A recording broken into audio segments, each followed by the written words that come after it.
Tihei Māori ora. E wharinui e tūnei tēnā koe. E papatuanuku e takuto nei tēnā koe. Ngā monga e tūnei tēnā koutou. Rangatira mā e ngā hauewha tēnā koutou, tēnā tātou katoa.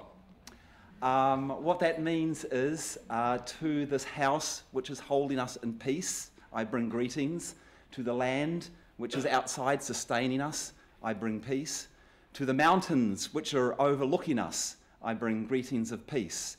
To all you wise people who have gathered here from different directions, I bring peace and greetings. Behold the breath of life which flows through us all. So that's a greeting from my country to you.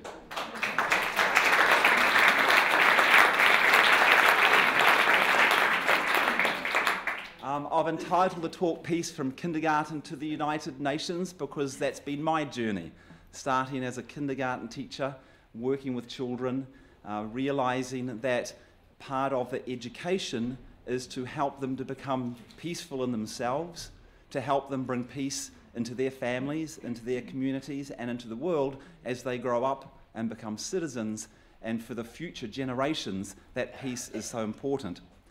I'll give a bit of background to where I come from, because that's part of how I see the world and how I engage with the world.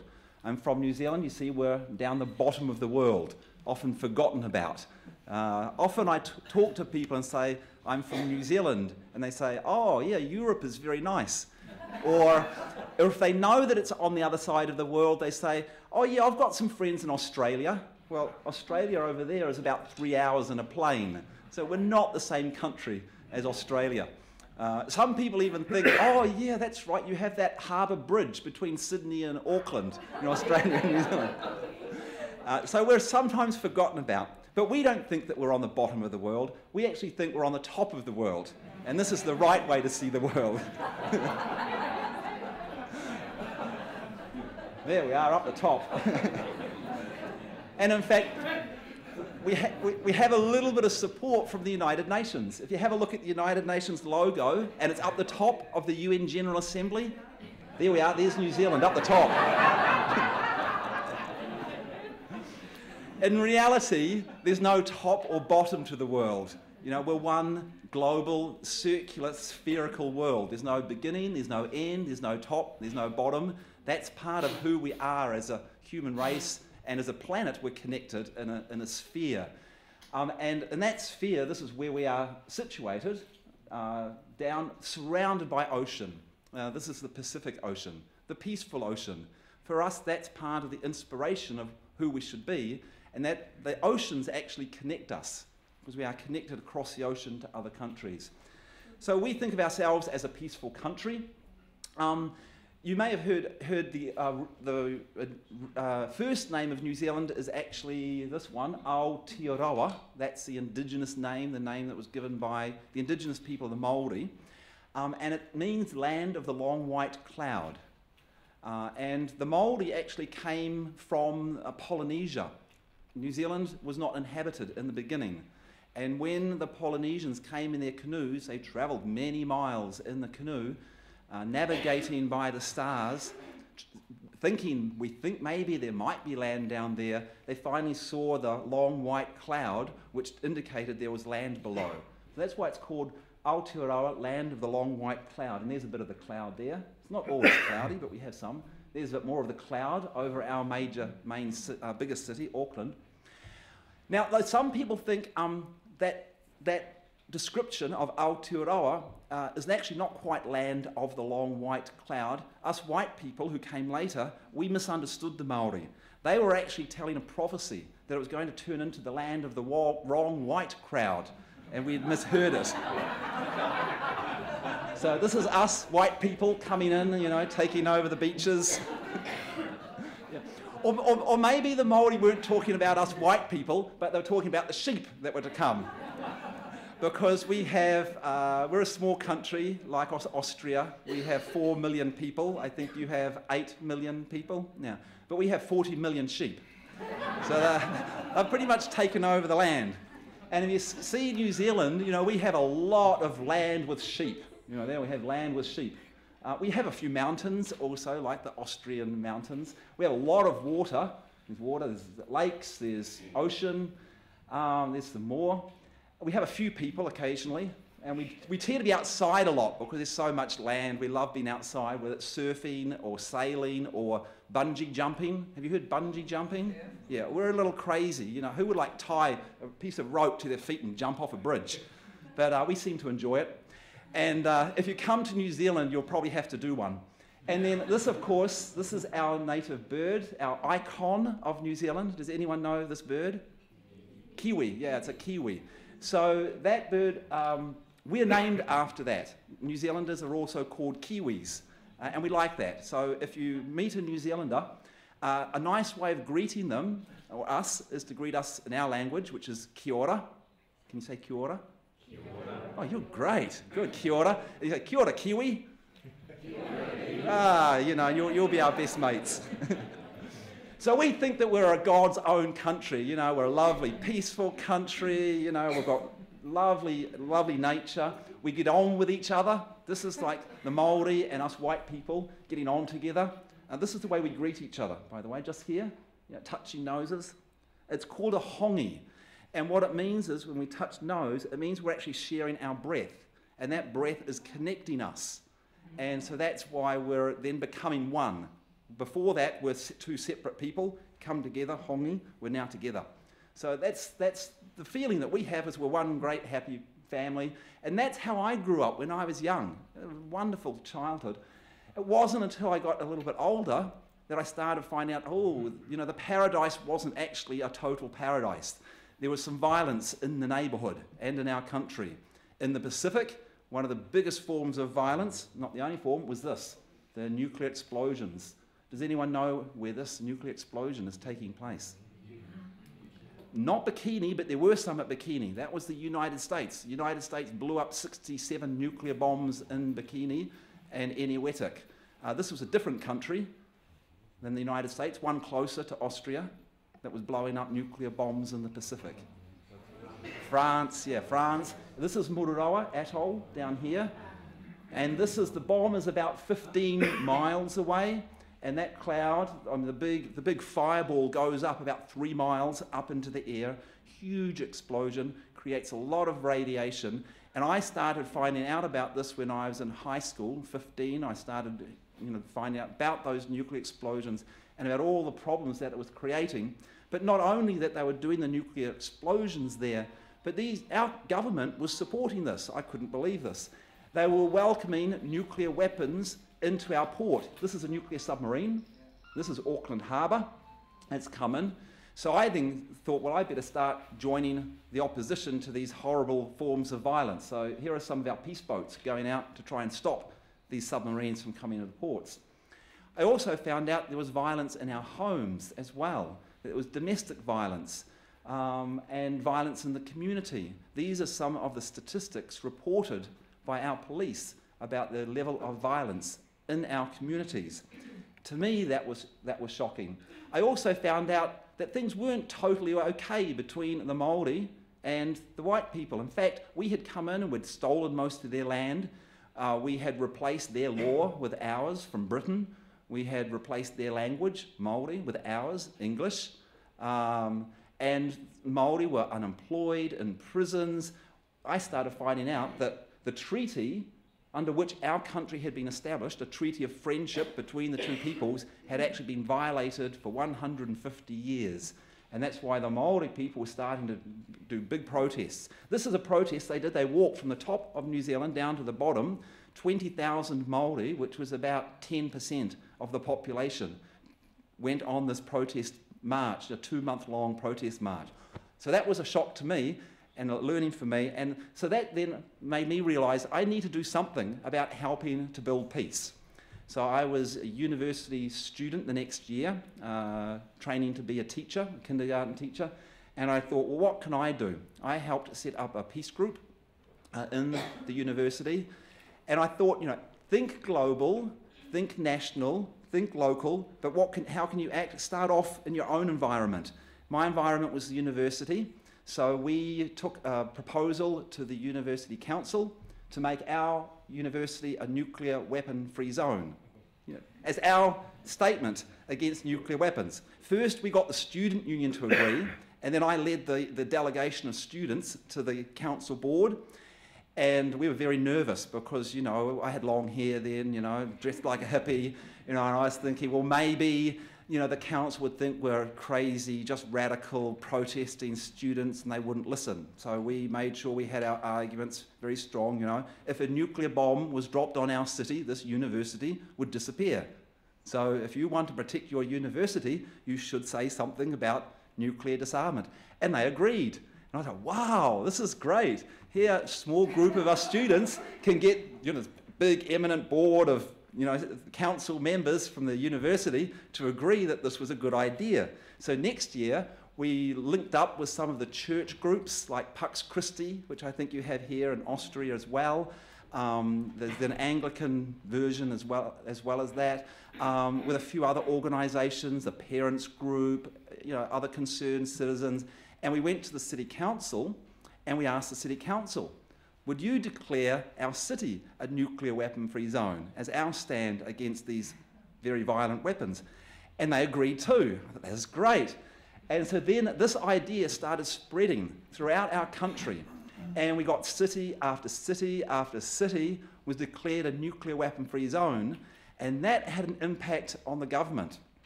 And then when the next government came in, headed by this person, David Lange, in 1984, David Lange said, we have heard from the people of New Zealand.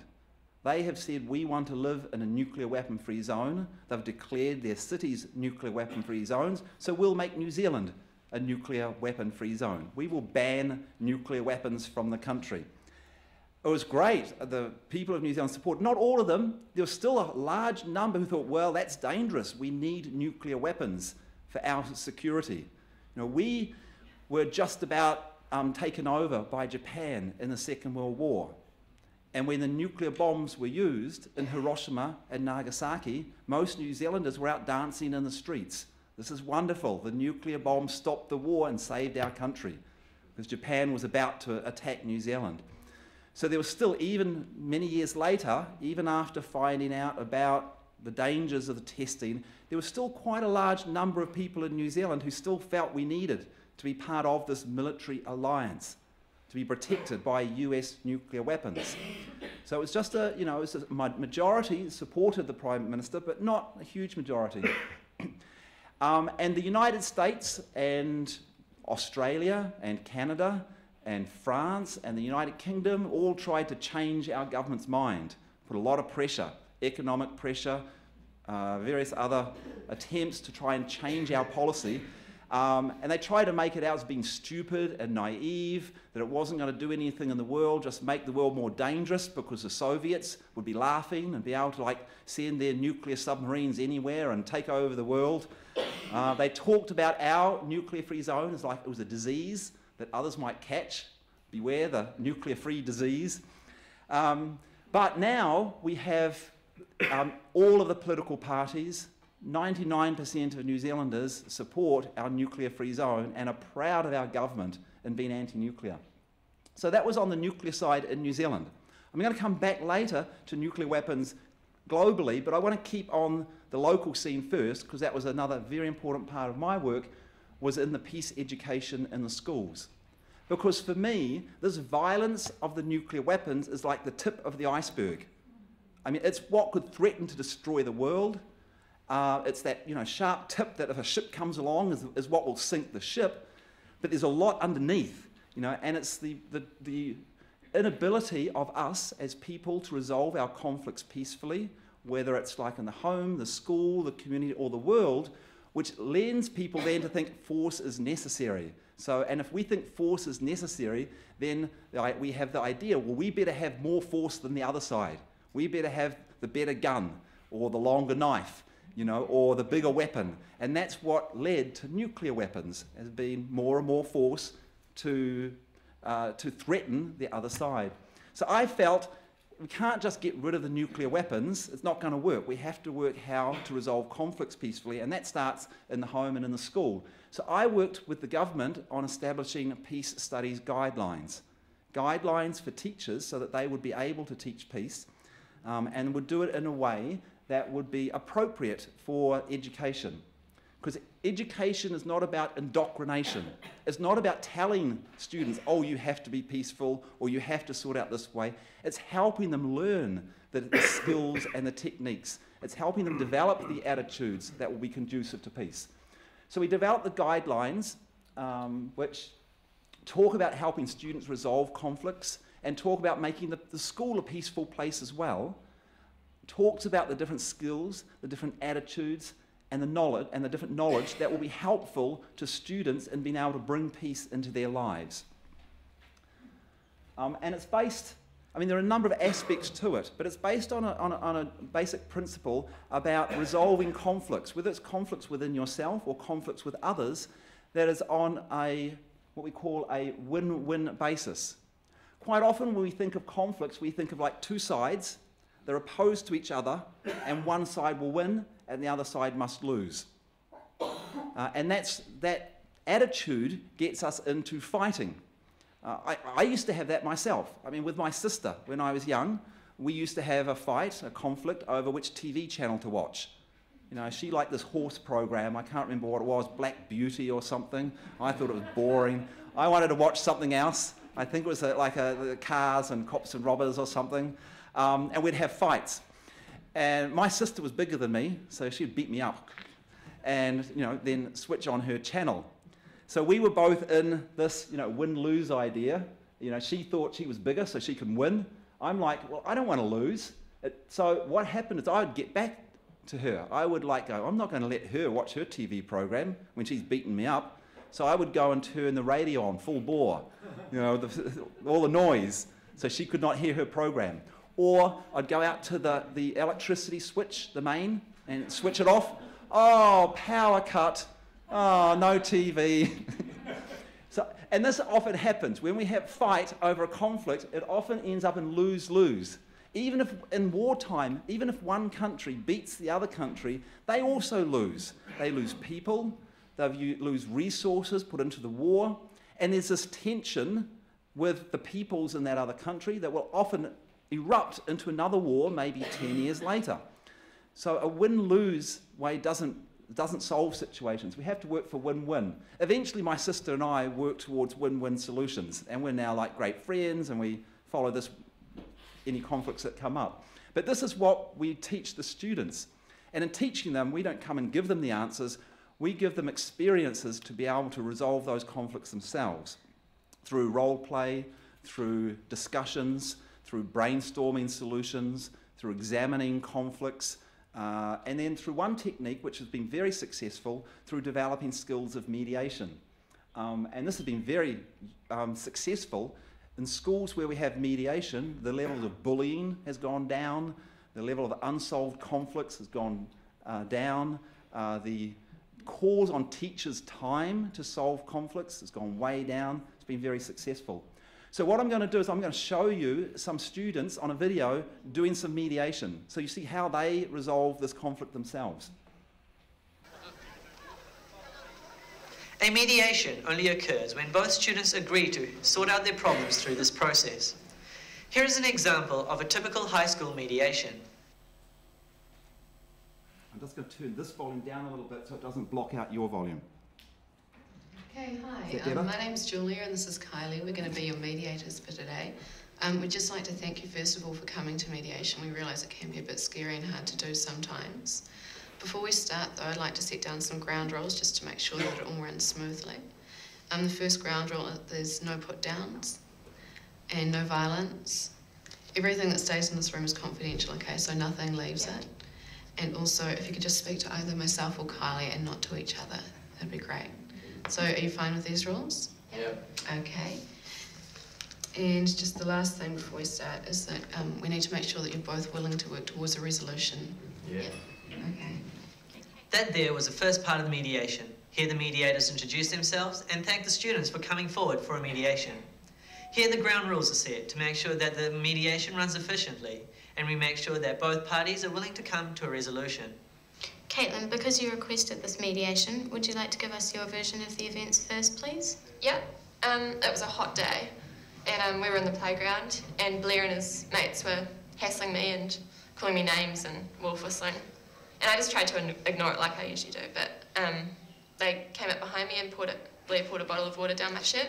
Okay, so what you were saying is that Blair and his mates have been harassing you in the playground and they poured a bottle of water down you. Yep. Blair, would you like to give us your vision of the events, please? Yeah, sure. Like she said, it was a really hot day. Something like 35 degrees out there. My mates and I were just mucking around during lunchtime. Nothing too serious. I mean, it doesn't matter if she got a bit wet, you know? I mean, it dries out. So, yeah, we meant no harm, just a bit of fun, you know? Well, it wasn't fun for me. Look, no interruptions, please, Caitlin. Do you remember what we said in the ground rules? Here we see how the mediators immediately take action when the ground rules are broken and regain control of the situation. This is vital for a successful mediation. Blair, do you have anything else to add? Nah, not really. Caitlin, how did you feel when all of this was going on? Well, it wasn't fun at all. And I was really hurt and embarrassed by the situation. My top went all see-through and I had nothing else to change into, so it was really embarrassing. What are your feelings about this, Blair? Earlier on the year, Caitlin and all her mates accused me of having a crush on her. She said it out loud in front of all her mates, and my mates as well. Man, I was really embarrassed. You know, I had a reputation, and all my mates laughed at me and stuff, so I was really embarrassed. So I only did it to get back at her. So, Blair, what you're saying is maybe what you did was a bit of revenge. You felt hurt and embarrassed earlier this year from rumours that her and her friend had been spreading. And in the lunch hour, you poured a bottle of water down her top, and it could have been revenge. Yeah. Okay. Do you have anything you'd like to say about this, Caitlin? I mean, I can understand how he feels. I can understand how it was embarrassing for him. Paraphrasing and reflecting back feelings is a key skill in the mediation process. People feel understood and heard when listened to in this manner. It also gives the mediators the opportunity to check that they have all the facts correct. Now we know how both of you are feeling. Caitlin, I'm just going to ask you, what would be the best possible outcome for you in this situation? Well, I'd just like for Blair to apologise to me, and also for him and his friends to stop doing stuff like that, like hassling me and doing stuff like that. So you'd like an apology and for all the harassing to stop? Yeah. What about you, Blair? I would also like an apology, and that for her friends to start making rumours about me in the future. So you'd like an apology and for all the rumours to stop? Yep. Okay, so Caitlin, are you willing to apologise to Blair today? Yeah, and I'm sorry. I didn't realise how much the rumours hurt you, and I won't do stuff like that again. Okay, Blair, and how about you? Do you accept the apology? Yeah, I suppose I'm sorry. I'm sorry too. And I'll make sure all the hassling and everything stops from now on. Here the resolution is met, and both parties are satisfied with the result.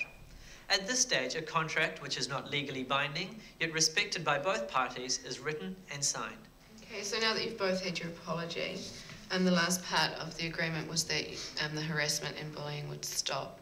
If I was to write that on an agreement, would you both agree to sign the contract? Yep. Okay, so I've just written it up here. Pass it over to you for you to sign.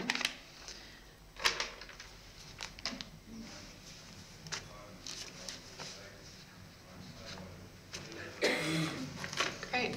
With this contract, what we're going to do is just, when we have our review in 2 weeks, we'll bring it out and just see how it's going. If there's any changes that need to be made, we'll do that then. Is that okay? Yep, sweet.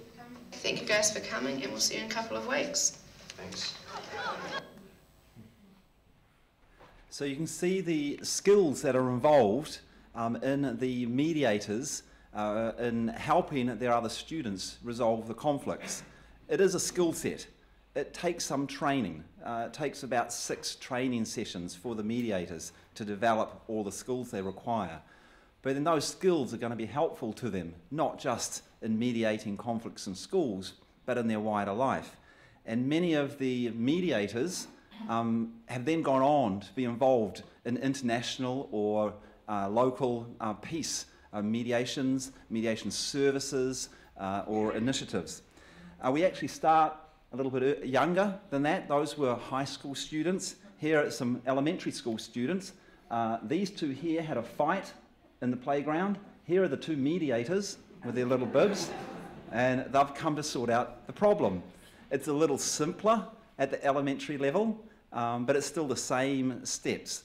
And in fact, as I said, this it's set up for within the schools, but often the students will use these skills out after school. There was one incident where a bus driver, because some pupils come to school on a bus, and in the bus driver had, was it like an 8 and a 9-year-old were having a fight over, who had the front seat in the bus. And another pupil came up and said, "I'm a mediator, can I help you?" And I asked the 8-year-old what happened, and how do you feel about it? And said to the 9-year-old, what happened, and how do you feel about it?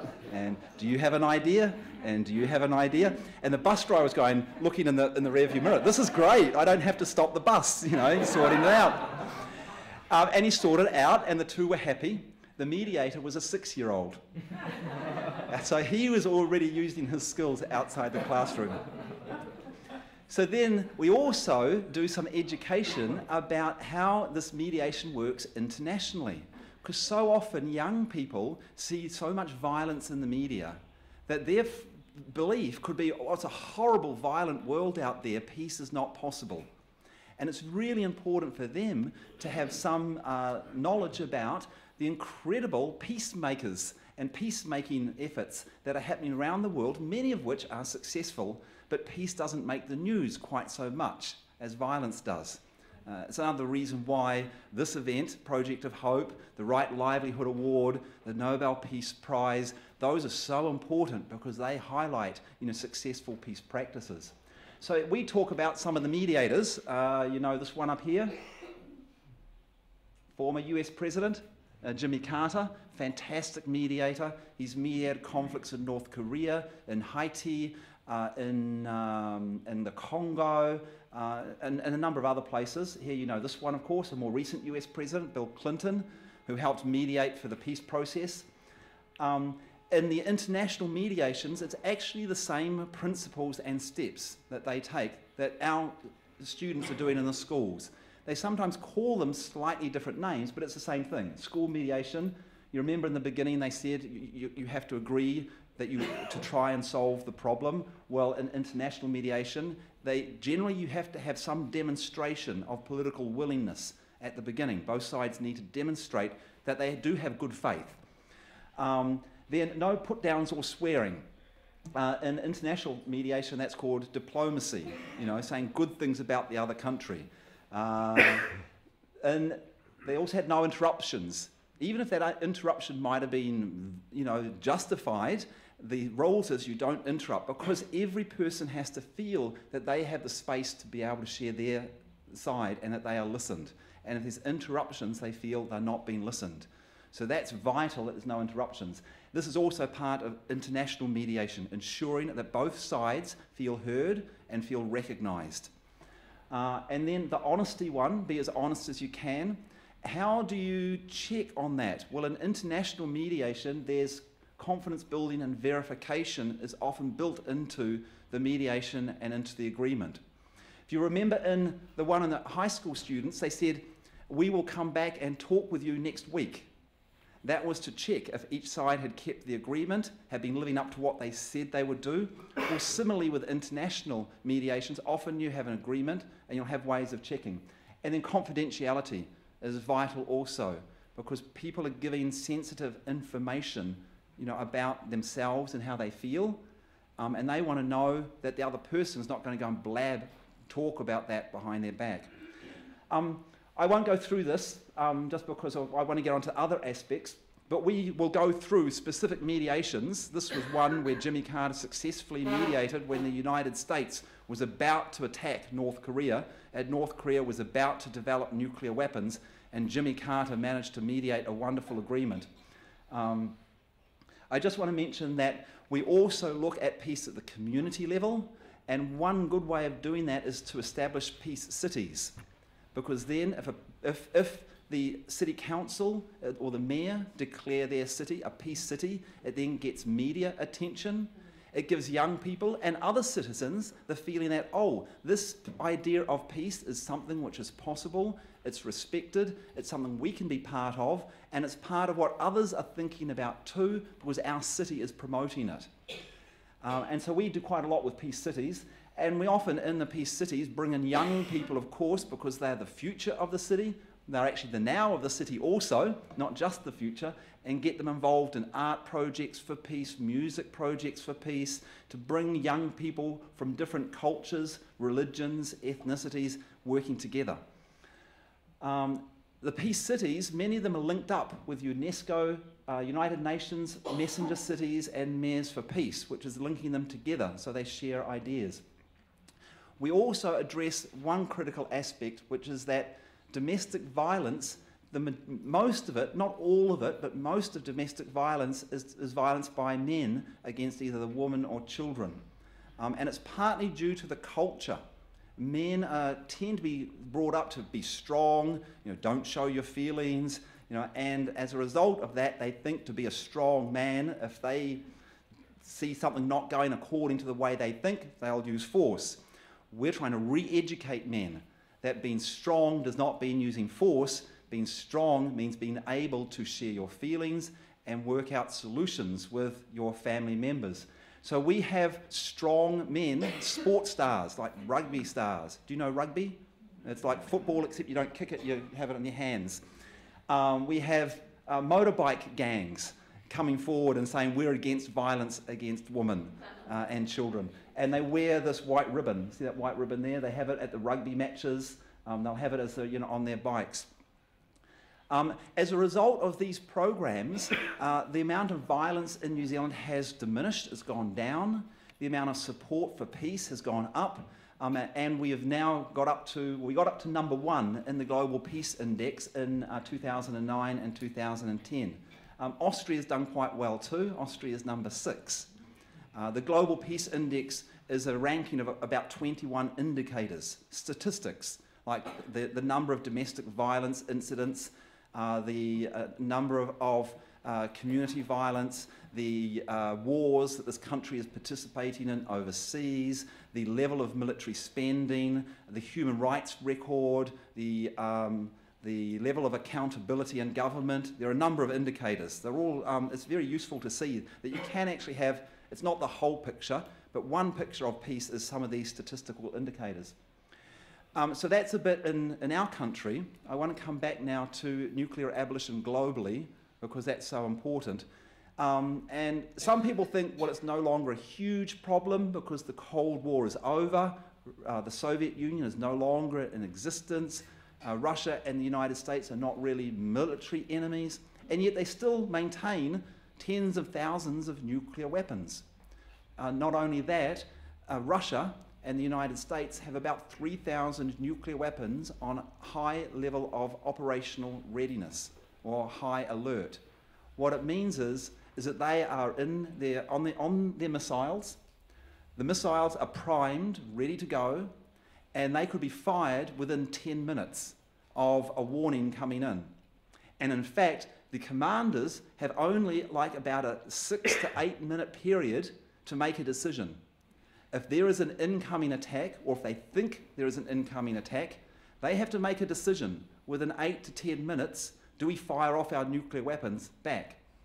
And there have been times when we've got very close. There was once a missile fired off the coast of Norway from a submarine. It was heading towards Moscow. This was when Boris Yeltsin was the president of Russia. He was told, there's a missile coming towards Moscow. It looks like it's a nuclear missile that's been fired from a submarine. You better make a decision whether you're going to retaliate. And the policy is to retaliate, send off your nuclear weapons even before that missile hits. 5 minutes into that period, i.e. 3 minutes before he had to make the final decision, another message came from his communication centre saying, oh, we made a mistake, it's going up into outer space, and now we remember, the US told us about this, it's a missile to put a weather satellite up into the atmosphere. So that was just one incident. There have been other incidents where we've been very close. But it's not just Russia and the United States. There are now 9 countries with nuclear weapons. The number has grown. There are possibilities of nuclear weapons being used in a regional war.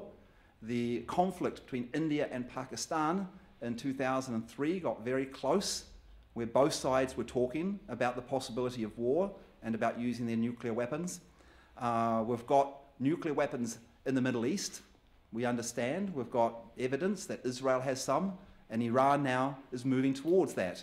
We've just come out with evidence they are looking at designs. So it's very, very risky. So that's why we need to work for the elimination of nuclear weapons. And just to give you an indicator of the level of risk, the explosive force of all the weapons used in World War II, the Korean War, and the Vietnam War combined, all the bombs, all the artillery, was about 11 million tons of TNT, 11 megatons. That's represented by that little yellow dot in the middle. The explosive force in our arsenal of nuclear weapons is about 6,000 million tons of TNT. It's enough still to destroy the world many times over. Of course, it's not just the explosive force, it's the radiation from the nuclear bombs, and we know a lot more about that radiation now because of the effects from nuclear testing at all the different places around the world where nuclear weapons have been tested. Huge increases in cancers, in deformed babies. In the Pacific, they have this thing called jellyfish babies. They look like jellyfish. Some, when they're born, are already dead. Some die on the delivery table. They're horrific. One island, Rongelap, in the Pacific, 2/3 of the children have developed thyroid cancer as a result of the nuclear tests. So the radiation is horrific from the weapons. We don't hear about it much in the media, apart from the possibility of Iran or North Korea getting them. You don't hear about the US and the Russian nuclear weapons very much because they're out of sight, hidden away in submarines and in silos. You don't see signs like this way to secret nuclear bunker. There's a nuclear bunker not far from here, over in Germany. Germany's got US nuclear weapons, but they don't have like a little tourist map, come and see, you know, the nuclear weapons. People don't know, half the Germans don't know they have nuclear weapons in their country. They sometimes pop up in strange places. Here's a nuclear submarine popping up in the Arctic and some quite perplexed polar bears. The other thing is, if nuclear weapons were used, we now understand more about the catastrophic climatic consequences of just the use of a small number of nuclear weapons. Here's a computer modelling of using about 50 to 100 Hiroshima-sized nuclear weapons. 20 years ago, Carl Sagan said if there's about 500 nuclear weapons created, exploded, that will create a nuclear winter, which will cause famine around the world. Now, the computer modelling shows it would only be about 50 to 100 nuclear weapons. They'll put this as the smoke going around the world just from the use of some nuclear weapons in South Asia. The temperature change would be, and I know, Tony, you were talking about even a small temperature change of 1 to 2 degrees has catastrophic climatic consequences. If you look, this is the temperature change that we've got so far from global warming. It hasn't quite got up to the 1 degree change yet. If you had the use of nuclear weapons, it would go the opposite direction, but it would go way, way down, depending on how many you use. If you use the ones that are on alert, that would be -3 down to there, huge difference, which would mean you'd have all the areas where you're growing crops would diminish because there would be cold, no longer the light, in order to grow them, global famine. So even conservative right-wing people are now starting to realise the danger from nuclear weapons. This is Arnold Schwarzenegger, former governor from California, who said that we have to address global warming, and as governor of California he was, but we also have to address nuclear weapons, would have catastrophic climatic consequences instantly. So just a little bit about the campaign, because there are some good news.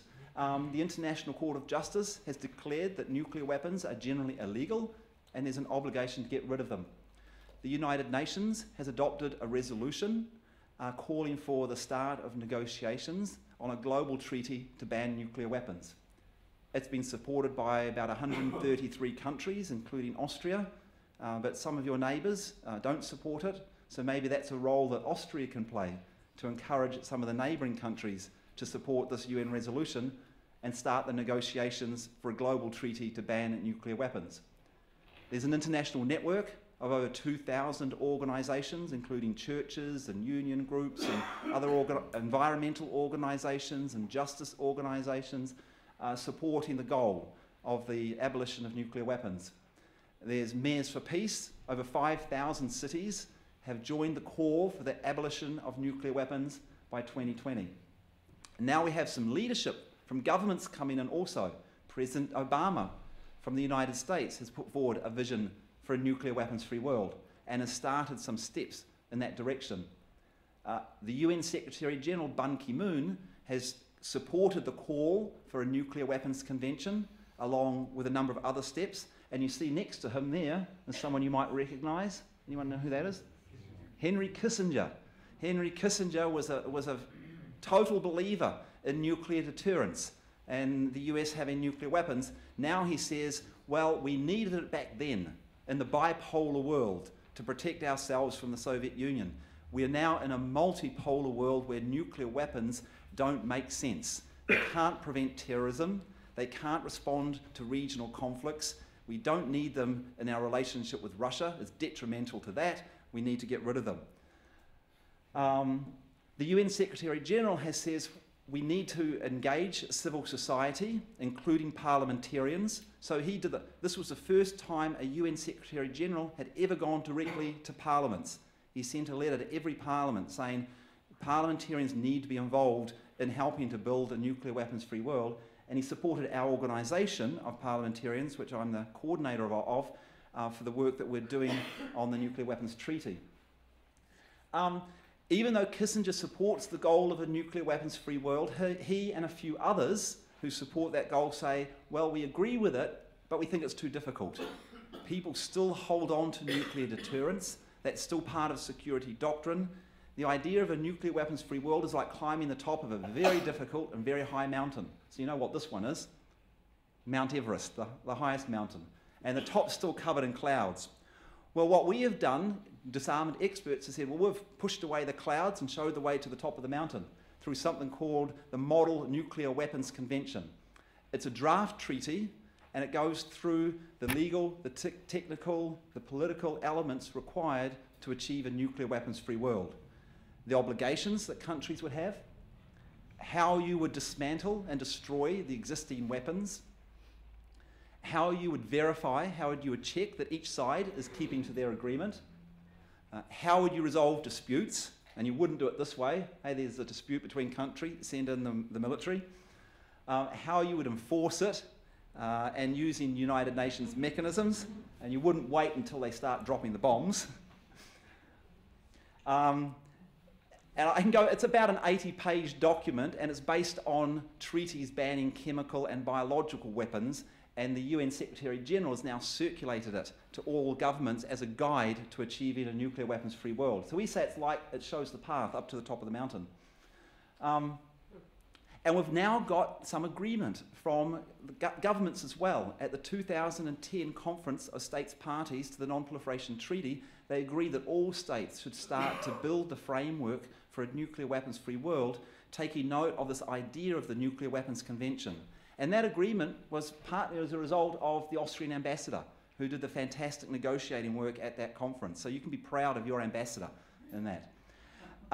Involving youth is very important, which is why young people have formed Ban All Nukes Generation, to say we want to ensure that nuclear weapons are prohibited in our generation.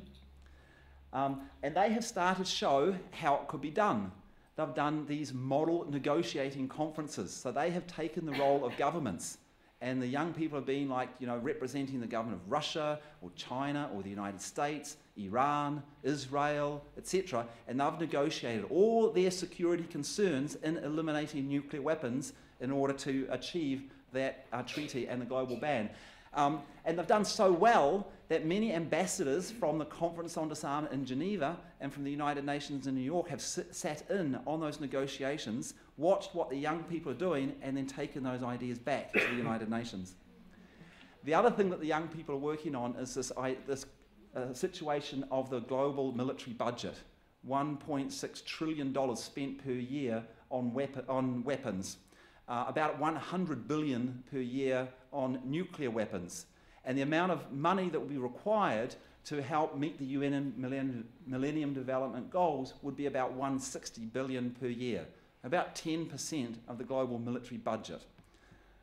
So young people from Religions for Peace set up a petition calling on reduction of military budget by 10% and putting those resources into the Millennium Development Goals. Within 1 year, they had 20 million young people endorsing it. That then inspired the president of Costa Rica to go to the UN Security Council and say the governments have to work on a plan for reducing their military budgets. In fact, they are required to under the UN Charter, under Article 26. The governments weren't quite prepared because of the lobbying power of the arms manufacturers. Here's one, Lockheed Martin. Its annual income is bigger than the GDP of like many of the African states combined. 50 billion per year in sales is Lockheed Martin, and they lobby the US Congress to keep the military budget high. So how do you address that? Well, Norway came up with an idea. Governments have funds. They're like funds that are involved. In Norway, they have like a pension fund, for example, which they have a lot of money from the oil sales, it is. They then invest that money on the stock market, and the income from those investments, then they pay out for pensions. That's like superannuation. What they decided was, well, we should not be investing on the stock market in these horrible corporations that are pushing for huge military budgets or making the worst of the weapons, the landmines, the cluster munitions, or the nuclear weapons. So they divested. They took out all their stock that was in Lockheed Martin, in General Dynamics, in a number of the other, about 12 of the different weapons corporations, and they sold off their stocks to that. That inspired New Zealand to do the same, and maybe that's something Austrian government could do as well with its pension fund. That's something, I don't know if they have or not. We're probably running out of time, are we? Okay, so I did mention that getting rid of nuclear weapons is not the only thing. You know, it's actually solving conflicts without the recourse to force. We now have so many mechanisms internationally as well that there are really no more excuses for war. I'm just going to go through this very, very quickly. We can talk more about it in the discussion. But, you know, there are a number of excuses for war, like, you know, reclaiming our territory from another, stopping terrorism, stopping weapons of mass destruction, humanitarian intervention. There are many excuses for war. However, the UN Charter actually requires the international community to try all other types of resolving conflicts and preventing aggression or dealing with aggression before using force. Here are some of the ones that they actually have listed in the UN Charter. The first 1, 2, 3, 4, 5 are. Peacekeeping came later. Conciliation, negotiation, arbitration, adjudication, peacekeeping came later, and sanctions is in the UN Charter. So these are some of the ones. We've used that in New Zealand when France did a terrorist act against New Zealand, came in and blew up this boat. This is a peace boat, the Rainbow Warrior. The French sent their secret agents. They blew up our boat, killed one of our peacemakers on board the boat. It was an act of terrorism. It was an act of war, really. So New Zealand could have responded by saying, this is war. We will go and invade France because of their act of war. But we didn't. We called in the United Nations office. They mediated the dispute, and we managed then to get France to apologise, to say they wouldn't do it again, just like, you know, the students, and to give compensation, money to the government, money to Greenpeace, money to the family of the person who was killed. The International Court of Justice has resolved a number of disputes to prevent war. One was Chad and Libya. They had 3 wars in the 20th century over this border between them. And then at the end of the 20th century, they took the case to the World Court. They were about to have another war. There were troops on the borders. The court found in favour of Chad. Libya agreed, and they then had a peace treaty. New Zealand took France to the World Court over the atmospheric nuclear testing, and that led to an end of the testing of nuclear weapons. So we as a small country like Austria feel that these international mechanisms are much better than relying on the use of force. We think other big countries should do the same. There's also individual responsibility to make sure that leaders of countries that do criminal acts like invading other countries or mass violations of human rights can be taken to court. And there's a number of enforcement mechanisms that can be used. Enforcement's not always necessary, but there's various sanctions. And I'll just give one example where that was very successful, was when Indonesia invaded East Timor and occupied it for a number of years. And there was a war between the Indonesian military and the rebels who were trying to get independence. About a quarter of the population lost their lives. Finally, we managed to get the international system, the UN, to take action, and they put economic sanctions on Indonesia and said, we will not give you financial aid, this was through the IMF and the World Bank, unless you pull out from East Timor. They did, and we also sent in peacekeeping to ensure a peaceful transition. So I won't go through this because we're sort of out of time, but I want to finish sort of on someone who was an inspiration to me. And that is Edmund Hillary. This is him. He was one of the first people to the top of Mount Everest with Tenzing Norgay.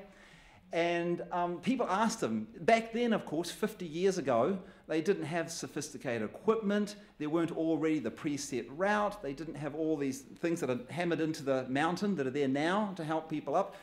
No, very minimal technology for oxygen, because there's hardly any air up there. So it's quite an achievement. And people asked him when he came back, so what was special about you that you could get to the top? He said, there's nothing special about me. I was just an ordinary bloke, that's a person, who persevered. And to me, that is sort of my story too. I was a kindergarten teacher, you know, who now works with Ban Ki-moon, the UN Secretary General, with parliamentarians, taking a case to the World Court. I was just an ordinary bloke who persevered, kept going. So us ordinary people are what makes a difference. And I think we can get a peaceful world for all of us. Thank you very much.